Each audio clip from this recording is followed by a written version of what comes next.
For this exercise, we're going to build a simple graphical user interface to perform temperature conversions from Celsius to Fahrenheit. We're going to use a grid layout instead of the flow layout to demonstrate how you can line up widgets to some extent. It's not perfect, and it still leaves you a somewhat clunky interface, but it is better than the flow layout manager. So let's start the program. We're going to call it tempconverter.java. First thing we need to do is import the different classes, so be patient with me while I do that.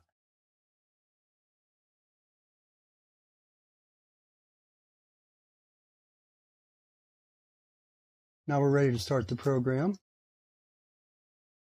First thing we need to do is declare the different objects, variables, and things we're going to use. So we're going to have two labels.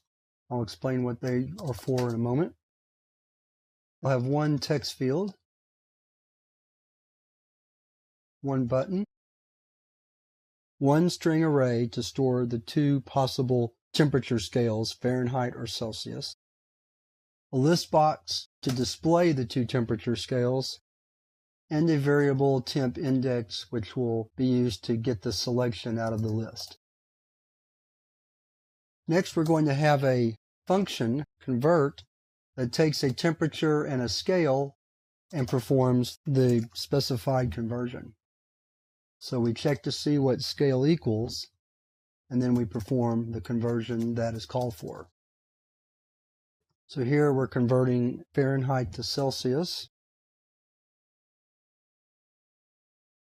Otherwise, we convert Celsius to Fahrenheit.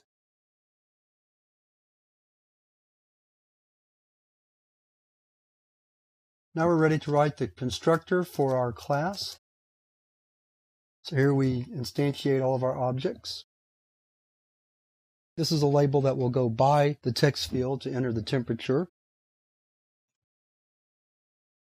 Out label will be used to store the converted temperature, so it's going to be empty to start with.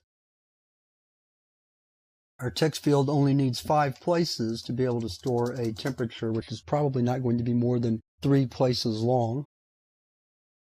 We'll have a button the user clicks to begin the conversion. Temps is our array for storing the two possible temperature scales, Celsius or Fahrenheit. And then we have our list, which is made up of the two temps. Next, we instantiate our frame.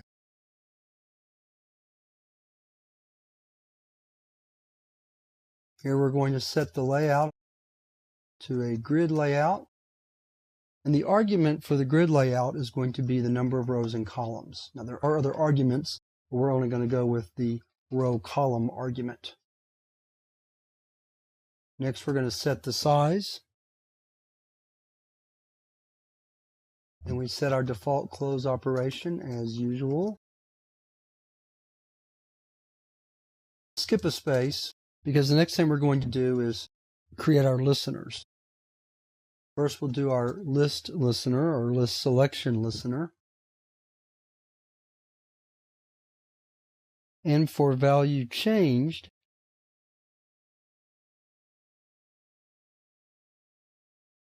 we're simply going to get the selected index and store it in our temp index variable. So that action is fairly simple. Next, we have our action listener for our button. And for the action performed method, we're going to create a variable temp that will consist of the value entered into the text field. So notice that we have to get the value from text field, convert it to integer using parseInt, then store it in the variable. So that's a little bit different than what you're used to. And we have to get the proper scale from the temps array, so that's our next step. And then the rest of the action in the program is right here where we set the text of the label by calling the convert function with temp and scale, just like so. So we close the definition for action performed, and then close out the Add Action Listener. Now all we have to do is add our widgets to the frame, paying attention to the order that they're added. You'll see why in a moment.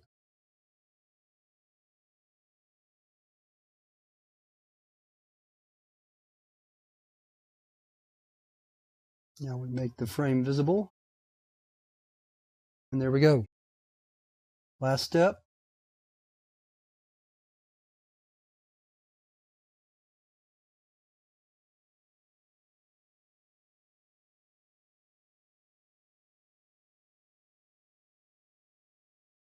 Then call the constructor for the class.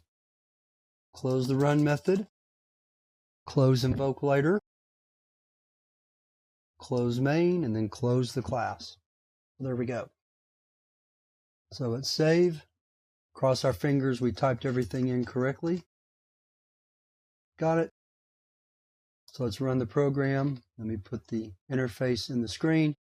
So like I said, it's not a perfect interface. Our label is very boxy, but here's what we have. We have our temperature label. Here's our text field. This is our list, and here's our button. This is our out label to display the result. So if I type in 32 Fahrenheit and click Celsius and convert, I'll get 0.0. If I turn around and write 100, go to Fahrenheit and click convert, I'll get 212. So if I type 0 and stay at Fahrenheit, it'll give me 32. So those are the conversions that I'm familiar with, going from freezing point to boiling and boiling back to freezing.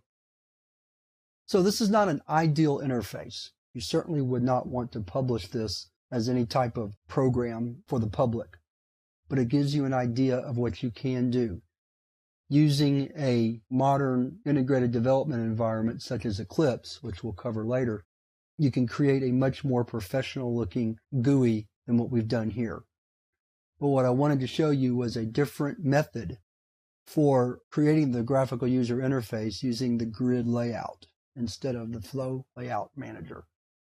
So hopefully you've gained something from this exercise. You've certainly seen some of the things you have to deal with, such as converting data from one type to another to get it into a text box or to get it out of a text box. And those are the kinds of things you have to work with when you're working with a graphical user interface in a quote-unquote real-world program. But with that, we're going to wrap up this exercise, and that wraps up this chapter on graphical user interface programming using Swing.